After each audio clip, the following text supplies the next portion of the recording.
জানিয়ে দিব সর্বশেষ আপডেট বাংলা সংবাদ। প্রথমেই সংবাদ শিরোনাম। ঢাকায় বিক্ষোভের ঘোষণা নিয়ে আজহারের নতুন পোস্ট। আরও থাকছে ক্ষমা চাইলেন ছাত্রদলের সেই নেত্রী।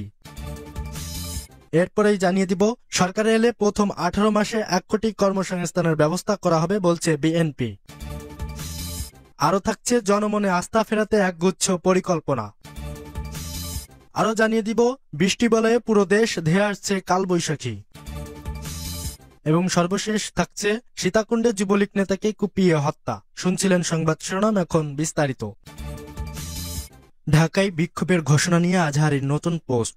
মার্চ ফর গাজা নিয়ে একটি নতুন পোস্ট করেছেন জনপ্রিয় ইসলামিক স্কলার মাওলানা মিজানুর রহমান আজহারি। বৃহস্পতিবার রাতে নিজের ভেরিফাইড ফেসবুক পেজে তিনি এ পোস্ট করেন। পোস্টে আজহারি বলেন, বাংলাদেশের ইতিহাসে সম্ভবত এই প্রথম এমন একটি গণজামায়াত হতে যাচ্ছে যেখানে সকল রাজনৈতিক অরাজনৈতিক দলমতের মানুষের সম্মিলিত স্রোত আগামী 12 এপ্রিল রোজ শনিবার সোহরাওয়ার্দী উদ্যানে মোহনায় মিলিত হবে ইনশাআল্লাহ। তিনি উল্লেখ করেন, এই জামায়াতে বিএনপি, বাংলাদেশ জামায়াতে ইসলামী, এনসিপি, ইসলামী আন্দোলন বাংলাদেশ, এবি পার্টি, গণ অধিকার পরিষদ, হেফাজতে ইসলাম, জাতীয় দলের ক্রিকেটার, অভিনেতা, তাবলিগ জামায়াত, আহলে হাদিস, হাইয়াতুল উলহিয়া, বেফাকুল মাদ্রিস, দারুন নাজাত মাদ্রাসা, খেলাফত মজলিস, খেলাফত আন্দোলনের মতো রাজনৈতিক অরাজনৈতিক সংগঠনের পাশাপাশি বিভিন্ন বিশিষ্ট ব্যক্তিত্ব অংশ নেবেন। আজহারি উল্লেখ করেন, এ জামায়াতে বাইতুল মোকাররমের খতিব মৌলানা আব্দুল মালেক, আমার দেশ সম্পাদক মাহমুদুর রহমান, শায়েখ আহমদুল্লাহ, মামুনুল হক, সৈয়দ মোহাম্মদ ফয়জুল করিম, Abdul high Mohammad Saifullah, doctor Abul Kalam Azad Bashar, professor Moktar Ahmed, cricketer Mahmudullah Riyad, Mahmudullah Hasan Sohag, Ayman Sadiq, Hasnat Abdullah, আরজি কিবরিয়া, কবি মহিব খান, লতিফুল ইসলাম শিবলি সহ বিভিন্ন সেক্টরের সেলিব্রিটিগণ উপস্থিত থাকবেন। পোস্টে তিনি বলেন, মানবতার জন্য এদিন আপনিও আসুন সোহরাওয়ার্দী উদ্যানে। কাছের মানুষকে আসতে উদ্বুদ্ধ করুন, সম্ভব হলে সন্তানকেও সঙ্গে আনুন, তারাও জানুক পবিত্র ভূমির মানুষের মর্মস্থ দুঃখ গাথা। স্ট্যাটাসের শেষে তিনি পাশাপাশি বিপুল জামায়াতের সুযোগে কোনো অসাধু চক্র যেন বিশৃঙ্খলা সৃষ্টি করতে না পারে সে বিষয়ে সর্বোচ্চ সতর্ক থাকার আহ্বান জানান। ক্ষমা চাইলেন ছাত্রদলের সেই নেত্রী। বাংলাদেশে বিনিয়োগ উন্নয়ন কর্তৃপক্ষের চেয়ারম্যান আশিক চৌধুরীকে নিয়ে সমালোচনা করে স্ট্যাটাস দেওয়ার পর প্রায় 14 ঘন্টা ডিজেবল ছিল কেন্দ্রীয় ছাত্রদলের যুগ্ম সাধারণ সম্পাদক মানসুরা আলমের ফেসবুক আইডি। তবে আইডি ফিরে পেয়ে ক্ষমা চেয়ে একটি স্ট্যাটাস দেন তিনি। স্ট্যাটাসে আশিক চৌধুরীকে অসম্মান করা তাদের উদ্দেশ্য ছিল না বলে জানান তিনি। বৃহস্পতিবার বিকেলে নতুন আরেক স্ট্যাটাসে তিনি এসব কথা বলেছেন। স্ট্যাটাসে মানসুরা আলম বলেন, আশিক চৌধুরীকে যারা বেশি কিছু দেখেছেন, মহাপুরুষ বানিয়েছিলেন, তাদের উদ্দেশ্য কটাক্ষ ছিল। আমি নিশ্চিত আশিক চৌধুরী নিজেও তেমন কিছু দেখতে চান না, তিনিও তার নিজের কাজ করে যেতে চান। ডক্টর ইউনূসের কোনো কাজকে রাজনৈতিক কর্মী হিসেবে তাচ্ছিল্য করিনি দাবি করে তিনি জানান, ডক্টর ইউনূসের কাজকে আমি প্রশংসা করছি বারবার। বিগত দিনেও আপনারা আমার প্রশংসার পোস্ট দেখেছেন। এ দেশের হয়ে কাজ করতে আসা আমাদের জন্য অত্যন্ত সৌভাগ্যের ব্যাপার। বিশেষ করে আমরা যারা ফ্যাসিবাদের বিরুদ্ধে লড়াই করেছি, আশিক চৌধুরী বা বিনিয়োগ সম্মেলনের মতো প্রজেক্ট নিয়ে আমার ন্যূনতম কোনো সমালোচনার জায়গা নেই, বরং এপ্রিসিয়েশনের জায়গা অনেক বড়। সরকারে এলে প্রথম 18 মাসে 1 কোটি কর্মসংস্থানের ব্যবস্থা করা হবে বলছে বিএনপি। বিএনপি মির্জা ফখরুল ইসলাম আলমগীর বলেছেন, জাতীয় সংসদ নির্বাচনে নির্বাচিত হয়ে সরকার গঠন করতে পারলে প্রথম 18 মাসে বিএনপি 1 কোটি কর্মসংস্থান বা চাকরির ব্যবস্থা করবে। 2034 সালে জিডিপির লক্ষ্যমাত্রা $1 ট্রিলিয়ন নির্ধারণ করেছে বিএনপি। এছাড়া জনগণের ঘাড় থেকে বাড়তি করের লাগাম টেনে ধরা, মানুষের মন থেকে করের ভয় দূর করে কিভাবে কর আহরণ বাড়ানো যায় তা নিয়েও দলটি কাজ করতে চায়। বাংলাদেশ বিনিয়োগ উন্নয়ন কর্তৃপক্ষের আয়োজনে বিনিয়োগ সম্মেলনে 2025-এ অংশ নিয়ে বিএনপি এসব পরিকল্পনার কথা জানিয়েছে। গতকাল বুধবার নিজের ভেরিফাইড ফেসবুক পেজে এক পোস্টে এসব তথ্য জানিয়েছেন বিএনপির মহাসচিব। $1 ট্রিলিয়ন ইকোনমি শিরোনামে দেওয়া ওই পোস্টে মির্জা ফখরুল লিখেছেন, জাতীয় সংসদ নির্বাচনে বিএনপির নির্বাচিত হয়ে সরকার গঠন করতে পারলে প্রথম 18 মাসে 1 কোটি কর্মসংস্থান বা চাকরির ব্যবস্থা করবে। প্রত্যক্ষ বিদেশি বিনিয়োগ, মোট দেশজ উৎপাদন লক্ষ্যমাত্রা 0.45% থেকে জিডিপির 2.5% নিয়ে যাওয়ার পরিকল্পনা করেছে বিএনপি। 2034 সালে জিডিপির লক্ষ্যমাত্রা $1 ট্রিলিয়ন নির্ধারণ করেছে বিএনপি। জনগণের ঘাড় থেকে বাড়তি করের লাগাম টেনে ধরা, মানুষের মন থেকে করের ভয় দূর করে কিভাবে কর আহরণ বৃদ্ধি করা যায় তা নিয়েও কাজ করতে চায় বিএনপি। জনমনে আস্থা ফেরাতে একগুচ্ছ পরিকল্পনা। জনমনে আস্থা ফেরাতে একগুচ্ছ পরিকল্পনা হাতে নিয়েছে বাংলাদেশ পুলিশ।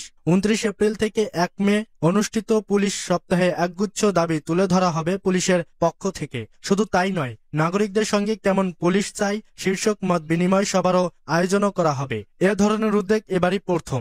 দাবিগুলোর মধ্যে আছে তথ্য প্রযুক্তি নির্ভর প্রশিক্ষণ, ট্রেনিং সেন্টারগুলোতে লজিস্টিক সাপোর্ট বাড়ানো, উচ্চশিক্ষা ও গবেষণা বৃদ্ধি, ঔপনিবেশিক আইন বাতিল, পুলিশ ইউনিভার্সিটি স্থাপন, এনভায়রনমেন্টাল পুলিশ ইউনিট চালু, সাইবার ট্রেনিং ইনস্টিটিউট স্থাপন, centre for police research and development গঠন, নির্বাহী ম্যাজিস্ট্রেট ও আইনি পরামর্শক নিয়োগ প্রভৃতি। সংশ্লিষ্ট একাধিক সূত্রে জানা গেছে এসব তথ্য। সূত্র জানা যায়, আওয়ামী লীগ ফ্যাসিস্ট সরকারের সময় পুলিশের ওপর সাধারণ মানুষের ক্ষোভ ছিল চরমে। তাই 5 আগস্ট আওয়ামী লীগ সরকারের পতনের পর মানুষ আক্রমণ চালায় পুলিশের ওপর। এতে অর্ধশত পুলিশ সদস্য নিহত হন। ভাঙচুর এবং অগ্নিসংযোগ করা হয় থানাসহ পুলিশের স্থাপনা ও যানবাহনে। ক্ষতিগ্রস্ত হয় 460টি পুলিশের স্থাপনা। এর মধ্যে অগ্নিসংযোগ করা হয় 58টি থানা, 26টি ফাঁড়ি, 2টি তদন্ত কেন্দ্র, 106টি পুলিশ বক্স, 29টি অফিস এবং 3টি অনন্য স্থাপনা। ভাঙচুর করা হয় 236টি স্থাপনা। এর মধ্যে 56টি থানা, 24টি ফাঁড়ি, 10টি তদন্ত কেন্দ্র, 30টি পুলিশ বক্স, 28টি অফিস, 15টি পুলিশ লাইন্স এবং 73টি অনন্য স্থাপনা। এছাড়া হামলা, ভাঙচুর এবং অগ্নিসংযোগে ক্ষতিগ্রস্ত হয় পুলিশের 1074 যানবাহন। এসবের মধ্যে 299টি গাড়ি ও 165টি মোটরসাইকেল পুড়িয়ে ভস্মীভূত করা হয়। ভাঙচুর করা হয় 547টি গাড়ি ও 72টি মোটরসাইকেল। বৃষ্টি বলয়ে পুরো দেশ ধেয়ে আসছে কালবৈশাখী। আগামী 13 দিন দেশের 60 থেকে 70% এলাকায় বৃষ্টির সম্ভাবনা রয়েছে বলে জানিয়েছে বাংলাদেশ ওয়েদার অবজারভেশন টিম। একই সঙ্গে কালবৈশাখী ঝড় এবং বজ্রপাতের সংখ্যাও রয়েছে বলে জানিয়েছে সংস্থাটি।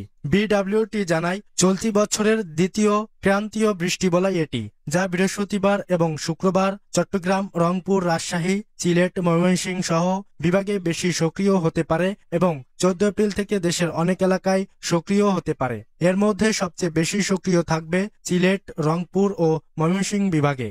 মাঝারি ধরনের সক্রিয় থাকবে রাজশাহী, ঢাকা ও চট্টগ্রাম বিভাগে এবং কম সক্রিয় থাকবে খুলনা, বরিশাল ও চট্টগ্রাম বিভাগের কিছু অংশে। সংস্থাটি জানায়, এই বৃষ্টিবলয় 14 এপ্রিল থেকে আগামী 22 এপ্রিল পর্যন্ত সক্রিয় থাকবে।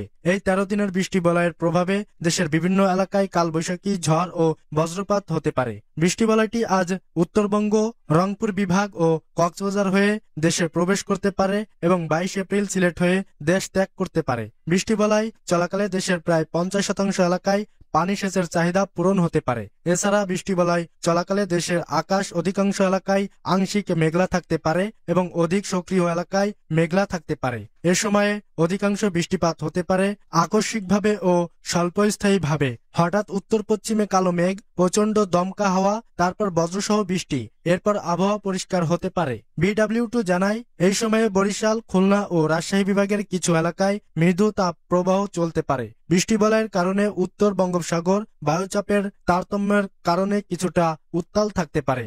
সংস্থাটি আরো জানায়, বৃষ্টিবলয়ে এ সময় ঢাকায় 50 থেকে 70 মিলিমিটার, খুলনা বিভাগে 20 থেকে 30 মিলিমিটার, বরিশাল বিভাগে 20 থেকে 35 মিলিমিটার, সিলেটে 90 থেকে 130 মিলিমিটার, ময়মনসিংহ বিভাগে 50 থেকে 70 মিলিমিটার, রাজশাহী বিভাগে 30 থেকে 45 মিলিমিটার, রংপুরে 60 থেকে 90 মিলিমিটার এবং চট্টগ্রাম বিভাগে 15 থেকে 50 মিলিমিটার বৃষ্টি হতে পারে। সীতাকুণ্ডে যুবলীগ নেতাকে কুপিয়ে হত্যা। চট্টগ্রামের সীতাকুণ্ডে মুসলিম উদ্দিন নামে এক যুবলীগ নেতাকে কুপিয়ে হত্যা করা হয়েছে। বৃহস্পতিবার বিকেল 5টার দিকে উপজেলার বেড়িবাঁধ এলাকায় এই ঘটনা ঘটে। মুসলিম উদ্দিন উপজেলার মুরাদপুর ইউনিয়ন যুবলীগের যুগ্ম সম্পাদক ছিলেন। তিনি ওই ইউনিয়নের 5 নম্বর ওয়ার্ড আওয়ামী লীগের সভাপতি আবু তাহেরের ছেলে। স্থানীয় সূত্রে জানা গেছে, সন্ধ্যা 6টার দিকে বেড়িবাঁধ এলাকায় নির্মাণাধীন একটি কারখানার বাইরে 10 থেকে 12 জন দুর্বৃত্ত দেশীয় অস্ত্র নিয়ে মুসলিম উদ্দিনের ওপর অতর্কিত হামলা করে। এ সময় তারা তাকে এলোপাথারি কুপিয়ে গুরুতর জখম করে। পরে খবর পেয়ে পরিবারের লোকজন ও স্থানীয়রা তাকে উদ্ধার করে চট্টগ্রাম মেডিকেল কলেজ হাসপাতালে নেওয়ার পথে তার মৃত্যু হয়। মুসলিম উদ্দিনের শ্বশুর বাড়ি মুক্তিযোদ্ধা আয়ুব আলী মেম্বার বলেন, বেড়িবাঁধ এলাকায় নির্মাণাধীন একটি কারখানায় সুপারভাইজার ছিলেন মুসলিম উদ্দিন। অতর্কিত হামলা চালিয়ে তাকে জখম করা হয়। পরে হাসপাতালে নেওয়ার পথে তার মৃত্যু হয়। এ বিষয়ে সীতাকুণ্ড থানার ভারপ্রাপ্ত কর্মকর্তা মুজিবুর রহমান জানান, মুরাদপুর ইউনিয়নের একজন মারা যাওয়ার খবর শুনেছি। মরদেহ এখন হাসপাতালে রয়েছে। ঘটনাস্থলে পুলিশ পাঠানো হয়েছে।